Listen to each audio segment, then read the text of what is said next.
कर दिया। प्यारे दोस्तों, हाईटेक तिलक में आपका हार्दिक अभिनंदन है। आज गेहूं का जो टॉपिक है, कुछ टॉपिक रह गए थे वो मैं आपको बताने जा रहा हूं।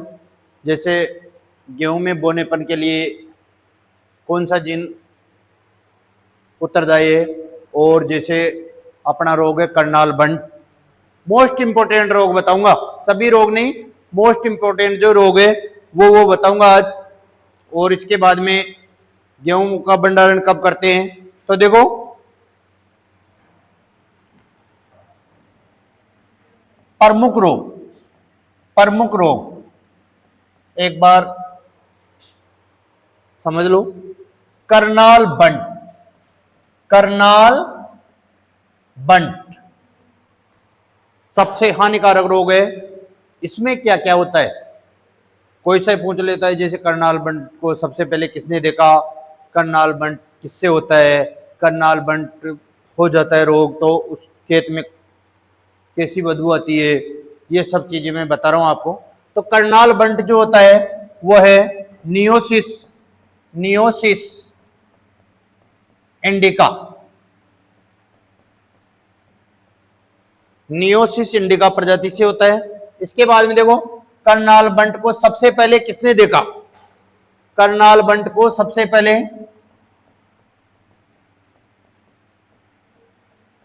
मित्रा नामक वैज्ञानिक ने देखा था। मित्रा नामक वैज्ञानिक ने देखा था 1930-31 मित्रा नामक वैज्ञानिक ने देखा था। इस जो गेहूं का खेत है उसमें सड़ी मछली जैसी गंध आती है, सड़ी मछली जैसी गंध।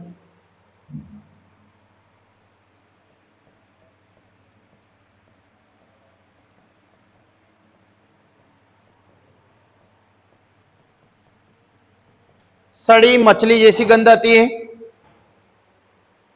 मिथाइल एमिन देखो, बहुत ज्यादा हार्ड पूछ लेगा तब ये पूछेगा। मिथाइल एमिन के कारण आती है सड़ी मछली जैसी गंध। करनाल बंट, नियोसिस इंडिका सबसे पहले मित्रा नामक वैज्ञानिक ने देखा था, और सड़ी मछली जैसी गंध आती है। ये 4-5 चीजें बता दिया, यही पूछेगा।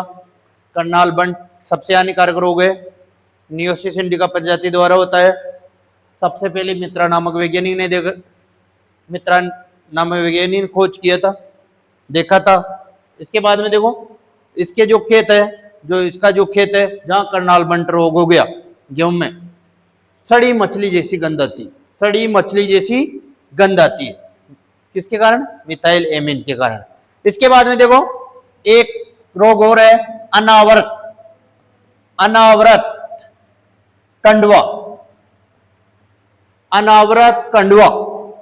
यह भी मोस्ट इंपोर्टेंट रोग है, इसका भी ध्यान रखना।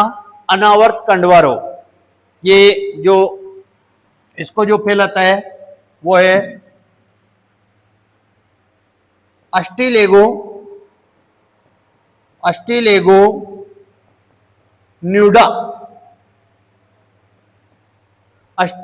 न्यूडा ये फैलाता है। और जो अनावृत कंडवा रोग होते ही दानों के स्थान पे काला चूर्ण बन जाता है। कंडवा काला चूर्ण, अनावृत कंडवा। तो दानों के स्थान पर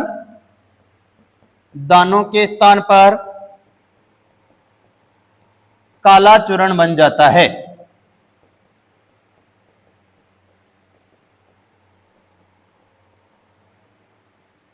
दानों के स्थान पर काला चूर्ण बन जाता है, यह है अनावृत कंडवा। अस्टिलेगोन्यूडा, दानों के स्थान पर काला चूर्ण बन जाता है ये। और यहां आ जाए आवर्त कंडवा, तो यह है जोका। आवर्त जो कंडवा है, देखो कंफ्यूज हो गया। अनावर्त कंडवा आते ही ये है गेहूं का। आवर्त कंडवा है, सबसे ज्यादा नुकसान पहुंचाता है आवर्त कंडवा, तो वो है जोक। ऑस्ट्रेलेगो होर्डाई, ऑस्ट्रेलेगो होर्डाई, ये है आवर्त कंडवा। इसके बाद में देखो आप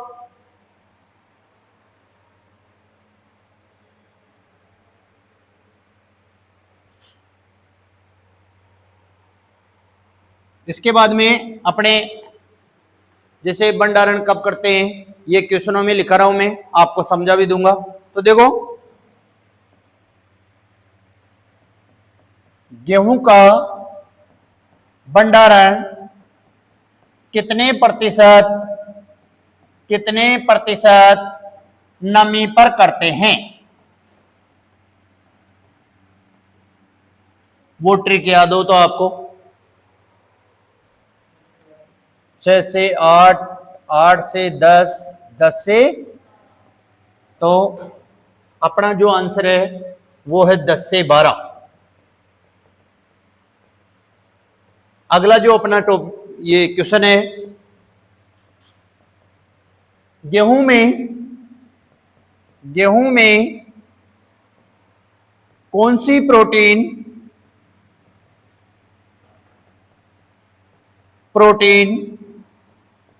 सर्वाधिक मात्रा में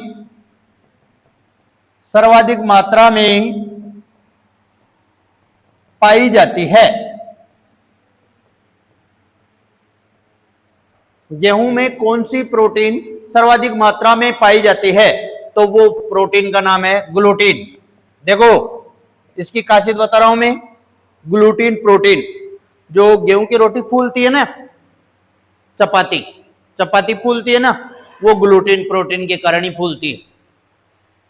लेकिन ध्यान रखना, कब्ज रोगियों के लिए जो ये ग्लूटीन प्रोटीन है ये उपयुक्त नहीं है, जिसके कब्जी रहती है। उपयुक्त इसलिए जौ की रोटी सबसे उपयुक्त रही है। जो कब्ज रोगी है उनके लिए जौ की रोटी सबसे उपयुक्त है। तो देखो गेहूं में कौन सी प्रोटीन सर्वाधिक मात्रा में पाई जाती है, ग्लूटीन।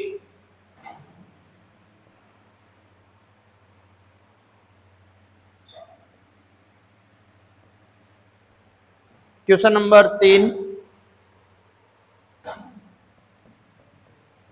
गेहूं में बोनेपन के लिए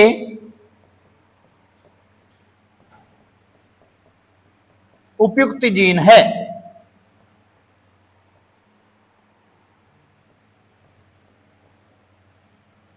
भाई ज्यादा बड़े कोने और मीडियम साइज में बोनापन ही रह जाओ। तो बोनेपन के लिए, गेहूं में बोनेपन के लिए उपयुक्त जीन है नोरिन 10। गेहूं में बोनेपन के लिए उपयुक्त जीन है नोरिन 10, यह है बोनेपन के लिए। इसके बाद में देखो अगला जो क्वेश्चन है, गेहूं के पुष्पक्रम को क्या कहते हैं, गेहूं के पुष्पक्रम को क्या कहते हैं।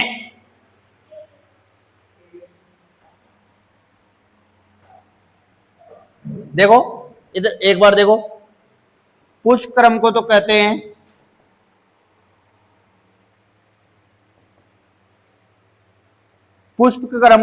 हैं स्पाइकलेट, और जो बीज है आप बता रहे हैं कैरियोप्सिस, वो है बीज को कैरियोप्सिस।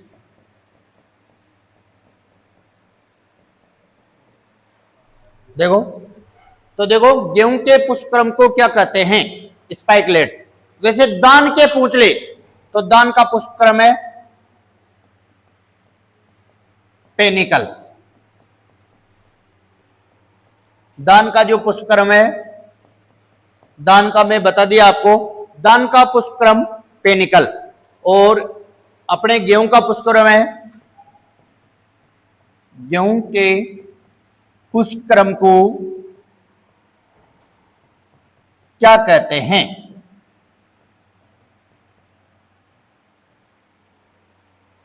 आंसर है स्पाइकलेट।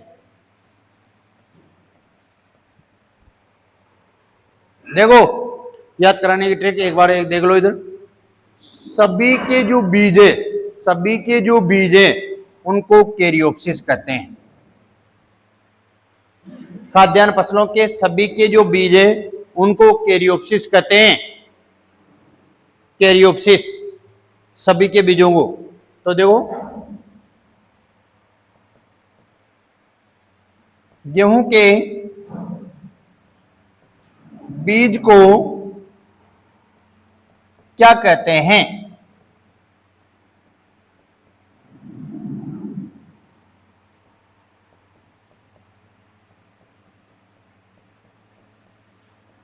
गेहूं के बीज को क्या कहते हैं? कैरियोप्सिस। गेहूं का जो बीज है उसको बोलते हैं कैरियोप्सिस।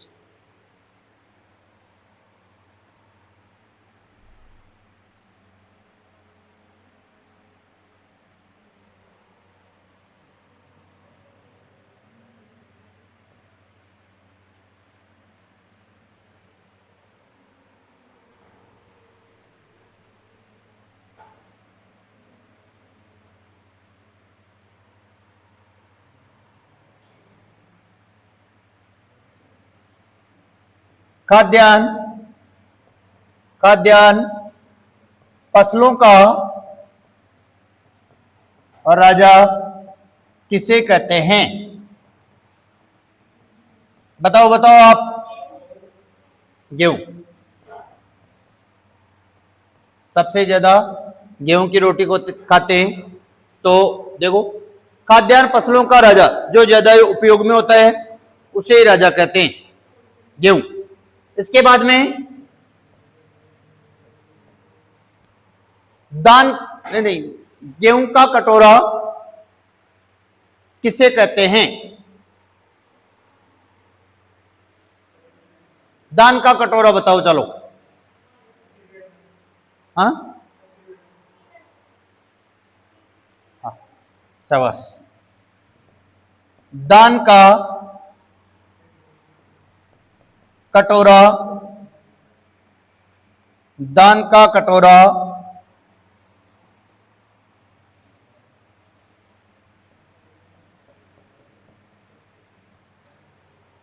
किसे कहते हैं?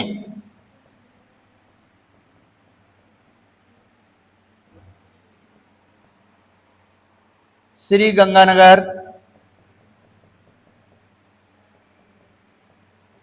व हनुमानगढ़ जिला।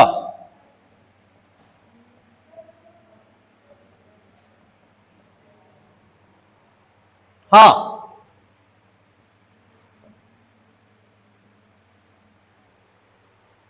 टुंडू रोग। टुंडू रोग के बारे में किस किस को मालूम है? किस किस के द्वारा होता है टुंडू रोग? टुंडू रोग मोस्ट इंपोर्टेंट रोग है टुंडू। गेहूं का टुंडू रोग एगुनिया टेट्रिसाई कोरिनोबैक्टीरियम जो बैक्टीरिया द्वारा होता है। एक सूत्रकृमि और बैक्टीरिया दोनों के मिक्स से ये रोग होता है टुंडू रोग। तो देखो गेहूं का टुंडू रोग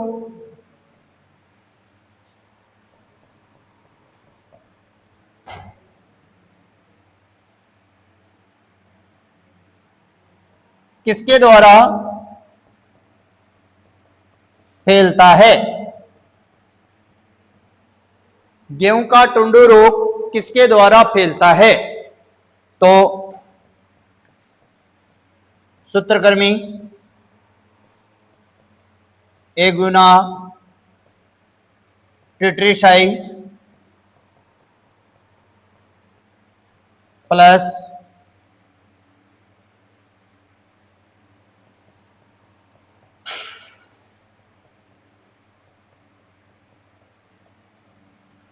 कोरिनोबैक्टीरिया जीवाणु। कोरिनोबैक्टीरिया जीवाणु यह है अपना पूरा कंप्लीट गेहूं।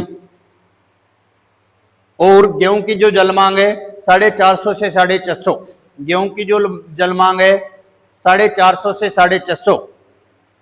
इसके बाद में मैं स्टार्ट करने जा रहा हूं आज जो। तो देखो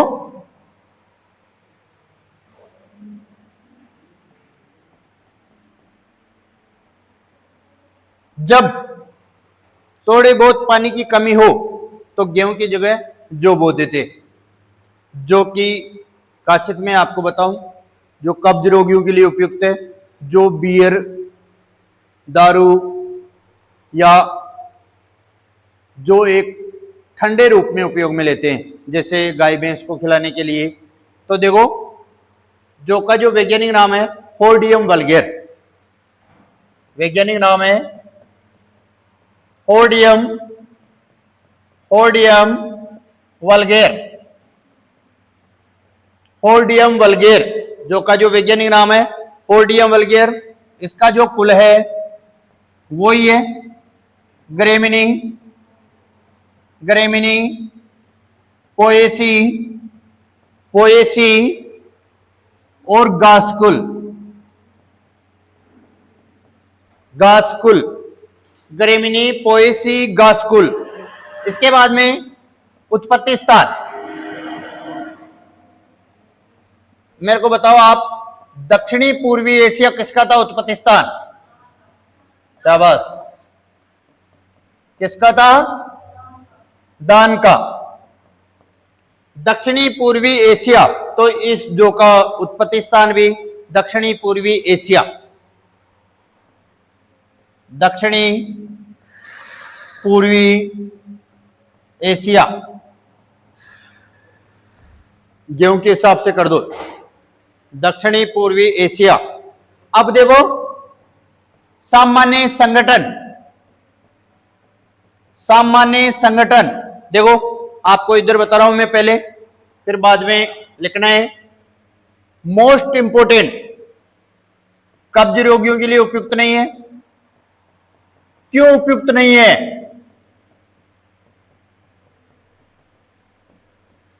कब्ज रोगियों के लिए क्यों उपयुक्त नहीं है? क्योंकि इसमें ग्लूटीन प्रोटीन पाई जाती है, तो वो क्या है, फूलने का काम करती है। कब्जी रे बलाग जाओ जीशु। तो देखो इमा ग्लूटीन प्रोटीन कौन पावर, ग्लूटीन प्रोटीन नहीं पाई जाती है।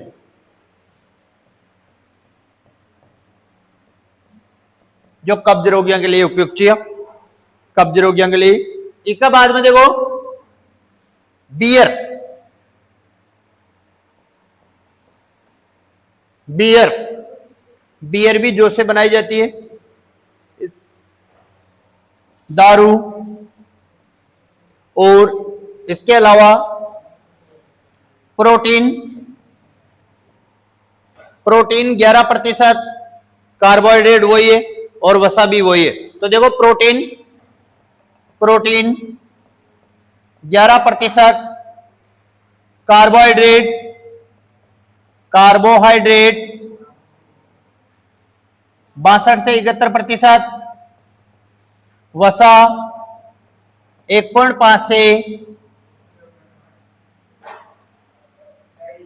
2.5%, 1.5 से 2.5%, यहां 2 भी लिख सकते हो आप, 1.5 से 2%, 1.5 से 2%, 1.5 से 2.5%।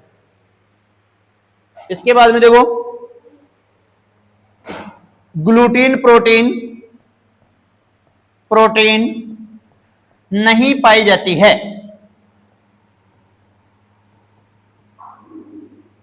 ग्लूटीन प्रोटीन नहीं पाई जाती है, इसलिए इसलिए इसलिए कब्ज रोगियों के लिए, कब्ज रोगियों के लिए जौ की रोटी उपयुक्त है। ध्यान रखना हो, ग्लूटीन प्रोटीन नहीं पाई जाने के कारण कब्ज रोगियों के लिए उपयुक्त है। क्यों? जौ की रोटी फूलती नहीं है, ध्यान रखना ये चीज। तो क्यों नहीं फूलती? ग्लूटीन प्रोटीन नहीं पाई जाती है। ऐसे क्वेश्चन आएगा, देखो क्वेश्चन कैसे आता है, सबसे ज्यादा क्वेश्चन ग्लूटीन प्रोटीन का ही आता है। देखो जौ में कौन सी प्रोटीन नहीं पाई जाती है, तो डायरेक्ट आंसर है अपना ग्लूटीन प्रोटीन। कब्ज रोगियों के लिए, कब्ज रोगियों के लिए किसकी रोटी उपयुक्त है? जौ की रोटी। कब्ज रोगियों के लिए किसकी रोटी उपयुक्त है? बियर व दारू बनाने के लिए, बियर व दारू बनाने के लिए सबसे उपयुक्त फसल है जौ।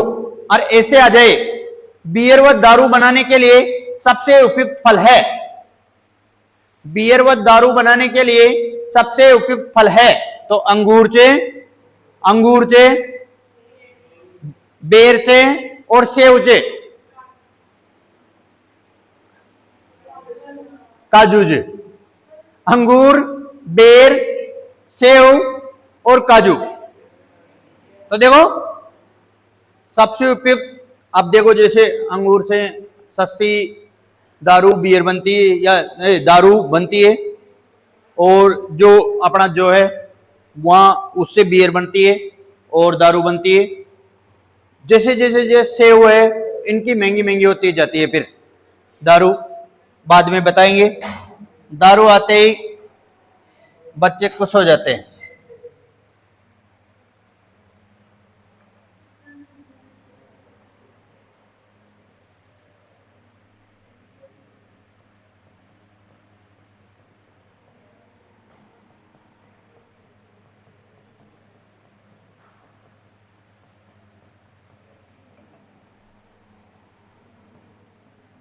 बियर व दारू बनाने के लिए उपयुक्त।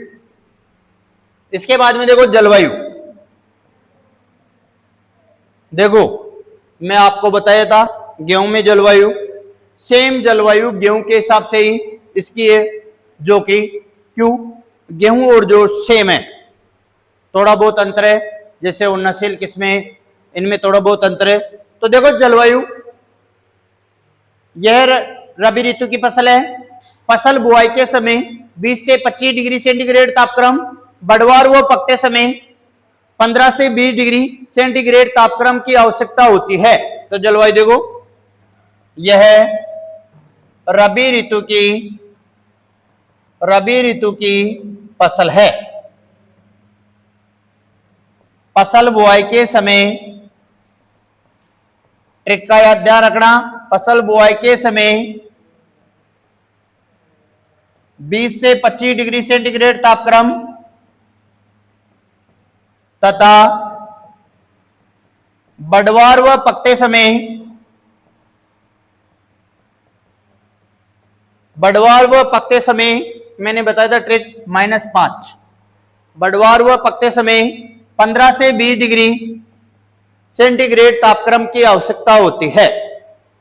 15 से 20 डिग्री सेंटीग्रेड तापक्रम की आवश्यकता होती है। देखो बच्चों एक चीज रह गई थी अपने, 2n बराबर, 2n बराबर गुणसूत्र संख्या रह गई थी। 2n बराबर, 2n बराबर इसकी है 14, 2n बराबर 14, जैसे बाजरा के है ना वैसे ही 2n बराबर 14 इसके गुणसूत्र जो संख्या है 2n बराबर 14।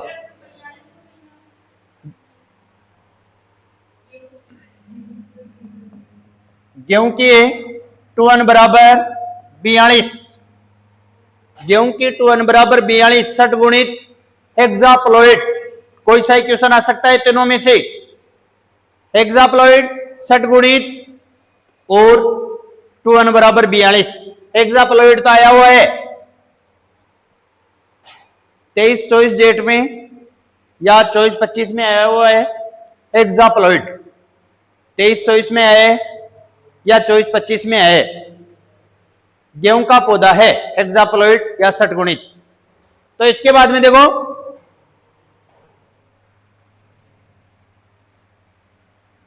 मर्दा,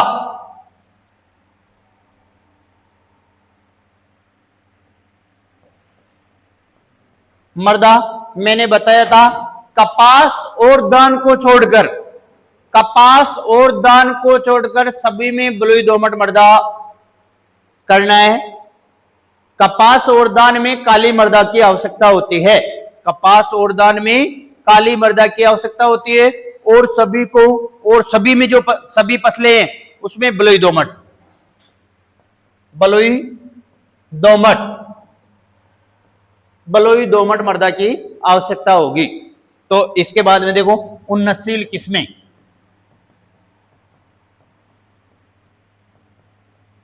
एक बार ध्यान रखना ये चीज का, देखना आरडी आ जाए, आरडी, आरडी आ जाए तो बेझिझक आरडी अपनी ट्रिक मानो चाहे कुछ भी मानो, आंकड़े, आंकड़े पढ़ना नहीं है, आगे लगा लगा रहता है ना, जैसे 22 77 30 77 40 77, ये आंकड़े याद नहीं करने, ओनली फॉर यही याद करने। जैसे ये तो जोकर आ गया गेहूं का, जैसे 3077 राज, ये गेहूं का आ गया, ये आंकड़े याद नहीं करने, राज याद करना है, राज याद आते ऐसे ही याद आ जाएगा। इसके बाद में ज्वार, ज्वार का याद करना है CSH1, ऐसे 1 2 5 6 7 8 कितने वो बाद में मालूम चल जाता है, ऐसे ही नहीं पूछेगा भाई। CHH1 किस काम में आती है, CSH2 किस काम में आती है, जैसे रोग प्रतिरोधक, ऐसे थोड़ी पूछेगा। अपने जो क्वेश्चन आता है ज्वार की उन्नतशील किस्म है, 4 ऑप्शन दे देगा, इसमें राज भी दे देगा, आरडी भी दे देगा, CSH भी दे देगा, HHB भी दे देगा, तो आपको ऐसे आ जाएगा CSH। इसके बाद में देखो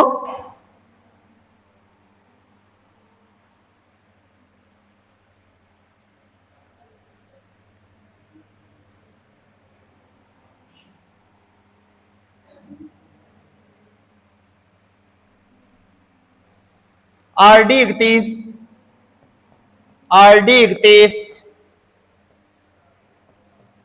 RD 2025, RD 2035, RD 2052। अब देखो वही जो ये अपनी जो ये जो वाली फसल है, जो वाली फसल में सबसे ज्यादा मूल्य, मूल्य रोग लगता है, वो सूत्रकृमि द्वारा लगता है। तो ये जो वेराइटी आएगी 90%, 90% वेराइटी मूल्य रोग प्रतिरोधक है, मूल्य रोग प्रतिरोधक, जो मूल्य रोग का कोई नुकसान नहीं होता है। तो देखो RD 2025, RD 2035, RD 2052। इसके बाद में देखो RD 2552,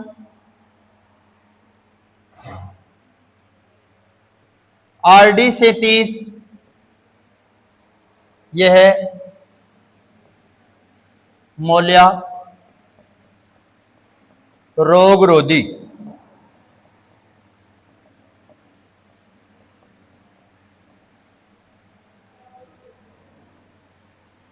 BL2 बिलाड़ा, यह भी शुष्क व अर्ध शुष्क क्षेत्रों के लिए उपयुक्त है, BL2 बिलाड़ा। और बीज दर देखो, बीज दर, बीज दर इसमें थोड़ा सा चेंज है, यहां अपन करेंगे बीज दर 80 से 100 केजी। माध्यमिक शिक्षा बोर्ड के हिसाब से जो उसमें है वो है 100 से 100 केजी सामान्य बुआई के लिए, लवणीय सारीय व देरसी बुआई के लिए 120 से 125 केजी। तो यहां थोड़ा बहुत चेंज कर रहा हूं मैं। तो सामान्य बुआई के लिए, सामान्य बुआई के लिए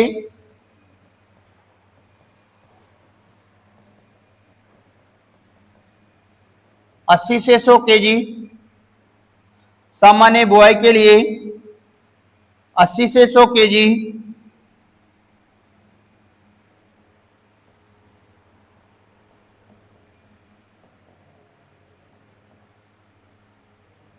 और माध्यमिक शिक्षा बोर्ड में 100 केजी।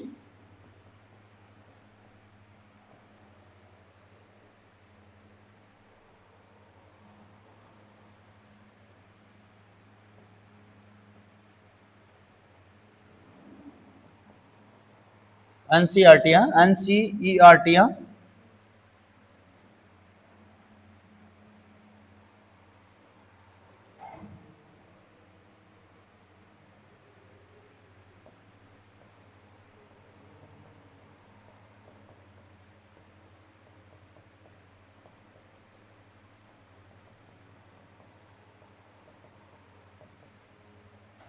इसके बाद में देखो लवणीय, लवणीय, सारीय व देर से बुआई के लिए, देर से बुआई के लिए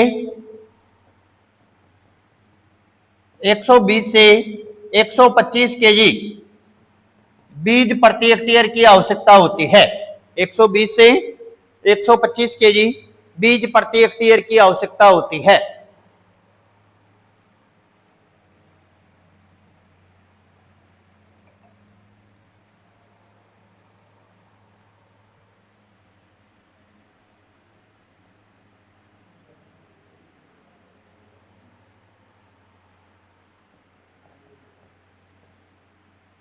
बुआई का समय, बुआई का समय वो ये 15 अक्टूबर से 15 नवंबर, 15 अक्टूबर से 15 नवंबर। इसके बाद में बुआई की विधि, बुआई की विधि, बुआई की विधि वो ये सेम ही गेहूं के समान ही।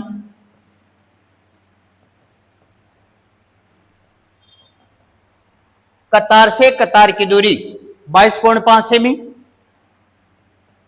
कतार से कतार की दूरी 22.5 सेमी व पौधे से पौधे की दूरी, पौधे से पौधे की दूरी 10 सेमी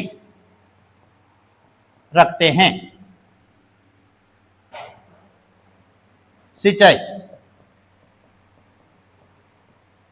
देखो, सिंचाई इसमें सिंचाई है देखो 30 दिन की अवस्था में, बुआई के 30 दिन बाद जैसे फूल आते समय, और दूसरी जो सिंचाई करते हैं दानों की दूधिया अवस्था में, फूल आते समय 30 दिन बाद, 30 दिन बाद भी आ सकता है, 30 दिन बाद भी आ सकता है। तो इसमें जो सिंचाई है बुआई के 30 दिन बाद दानों की दूधिया अवस्था में, दानों की दूधिया अवस्था में तो सिंचाई है क्रांतिक अवस्था है। क्रांतिक अवस्था जो पूछता है सबसे ज्यादा वो है गेहूं। सबसे ज्यादा आज तक जेट सीयूटी सुपरवाइजर में जो क्रांतिक अवस्था पूछी है वो है गेहूं। उसके बाद में जो क्रांतिक अवस्था पूछी है वो है मक्का, नर मंजरी बनते समय, मादा मंजरी बनते समय, और फिर करीबन करीबन पूछ लेता है दलहनी फसलों का तो वैसे ही याद है, फूल आने से पहले, फली बनते समय, प्रथम सिंचाई फूल आने से पहले, जिससे कि फूल आने से पहले क्यों करते हैं कि फूल जड़े नहीं, क्यों फूलों से फलियां बनेगी, तो फूल आने से पहले फली बनते समय यह है दलहनी फसलों की। और खाद्यान्न की जैसे ज्वार बाजरा फूल आते समय, ज्वार बाजरा फूल आते समय। इसके बाद में गेहूं सियाराई अवस्था और दानों की दूधिया अवस्था।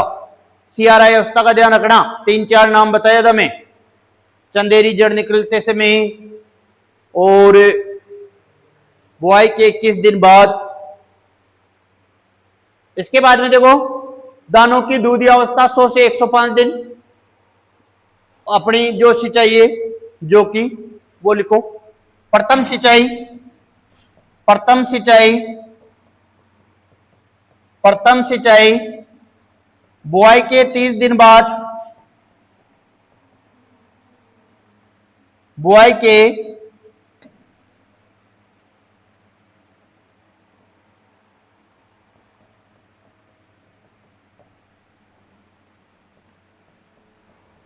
फूल आते समय तथा दानों की दूधिया अवस्था, तथा दानों की दूधिया अवस्था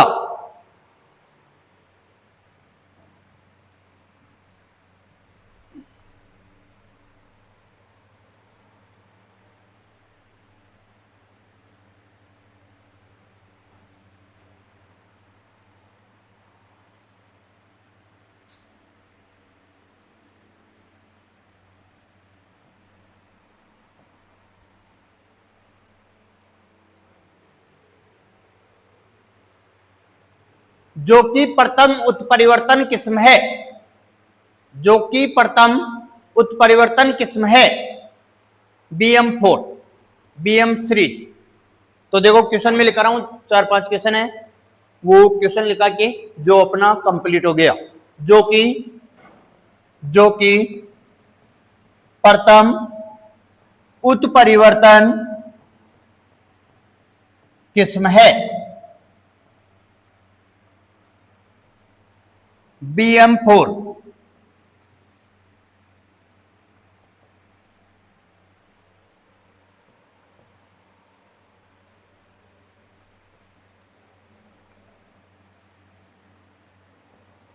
जो कि पुष्पक्रम को क्या कहते हैं, जो कि पुष्पक्रम को क्या कहते हैं, स्पाइकलेट। जो का सबसे ये लिख लो, जो के बीज को क्या कहते हैं, जो के बीज को क्या कहते हैं, कैरियोप्सिस। जो के बीज को क्या कहते हैं, कैरियोप्सिस। इसके बाद में जो का सबसे हानिकारक रोग है, क्वेश्चन आ सकता है, क्वेश्चन आ सकता है, जो का सबसे हानिकारक रोग है वो है आवर्त कंडवा। और अपना जो मोलिया रोग है हिटेरोडेरा एवनी, हिटेरोडेरा एवनी द्वारा होता है, सूत्रकृमि द्वारा होता है। सूत्रकृमि में भी हिटेरोडेरा एवनी, ध्यान रखना ये चीज। मोलिया जो रोग है वो है हिटेरोडेरा एवनी द्वारा होता है। मोलिया और आवर्त कंडवा रोग जो सबसे हानिकारक रोग है, तो मैं बता रहा हूं आपको।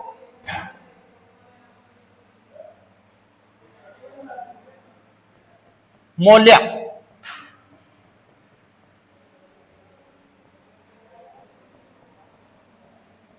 सूत्रकृमि या निमेटोड, वहां क्वेश्चन आ जाए निमेटोड का, सूत्रकृमि या निमेटोड। सूत्रकृमि लिखा हुआ नहीं मिले और निमेटोड मिल जाए, निमेटोड नहीं मिले, हिटेरोडेरा, हिटेरोडेरा एवनी ये लिखा हुआ मिल जाए तो आप कंफ्यूज हो जाओगे। तो तीनों लिखा दिया मैं, सूत्रकृमि, निमेटोड, हिटेरोडेरा एवनी, तो तीनों में से एक आ जाएगा, आपको सही करना है। मोलिया रोग रोधी किस्में जैसे 2035, 2052, RD 2052, RD 2035, RD 2552 और RD 137 या 37, ये मोलिया रोग प्रतिरोधक किस्में हैं। मोलिया रोग का कोई नुकसान नहीं होता इसमें।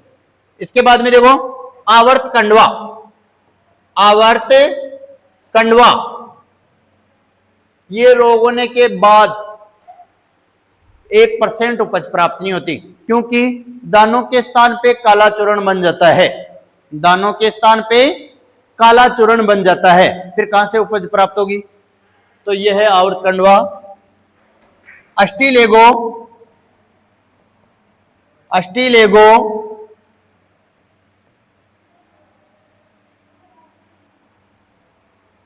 अस्टिलेगो होल्डाई, और आगे लिखा हुआ है टेट्रीसाई, टेट्रीसाई, अस्टिलेगो होल्डाई। और गेहूं में पूछ ले तो अनावर्त कंडवा, और इसमें जौ में पूछ ले आवर्त कंडवा, अस्टिलेगो होल्डाई। ये मोलिया रोग गेहूं का, जौ का सबसे हानिकारक रोग है, आवर्त कंडवा और मोलिया रोग। आवर्त कंडवा रोग किसके द्वारा होता है, अस्टिलेगो होल्डाई। क्वेश्चन है ये, आवर्त कंडवा रोग किसके द्वारा होता है। तो देखो दो क्वेश्चन लिख रहा हूं आपको। आवर्त कंडवा रोग जो में किसके द्वारा होता है? किसके द्वारा होता है? कवक द्वारा, अस्टिलेगो, अस्टिलेगो होर्डाई,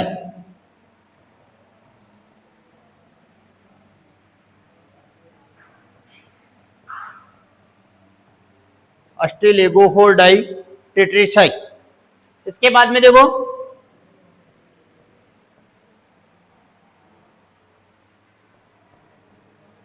मोलिया रोग, मोलिया रोग जो में किसके द्वारा होता है?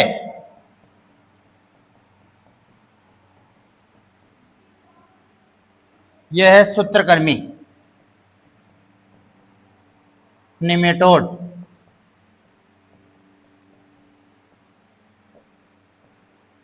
हिटेरोडेरा एवनी, हिटेरोडेरा एवनी सूत्रकृमि द्वारा होता है। ये मोलिया रोग है जो में, इसके पुष्पक्रम को बता ही दिया, स्पाइगलेट। इसका जो बीज है उसको बता दिया, कैरियोप्सिस।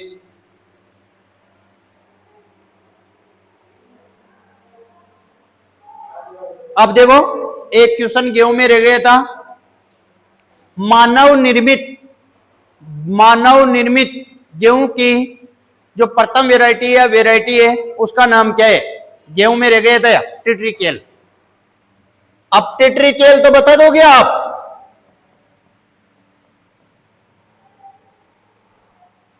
टिट्रिकेल मानव निर्मित गेहूं की किस्म या वेराइटी या फसल, टिट्रिकेल। अब ये टिट्रिकेल, हाँ शाबाश, गेहूं और राई घास कुल की दो प्रजातियां हैं, गेहूं और राई। न कि राई सरसों वाली नहीं, घास कुल की दो प्रजातियां हैं, गेहूं और राई। इनके संकरण से तैयार की गई है। गेहूं, राई, देखो ये घास कुल की प्रजातियां हैं, ये घास कुल की प्रजातियां हैं, इनके संकरण से तैयार की गई है। इनके संकरण से तैयार की गई है गेहूं राई। गेहूं राई घास कुल की प्रजातियां हैं। लाग जाओ भाई, सरसों को क्रॉस करा दिया या सरसों से तैयार कर लिया, राई वा नहीं, राई आपने घास कुल की राई का बारे में बता रहे जी। घास कुल की प्रजाति टिट्रिकेल, मानव निर्मित गेहूं की जो प्रजाति है वो है टिट्रिकेल।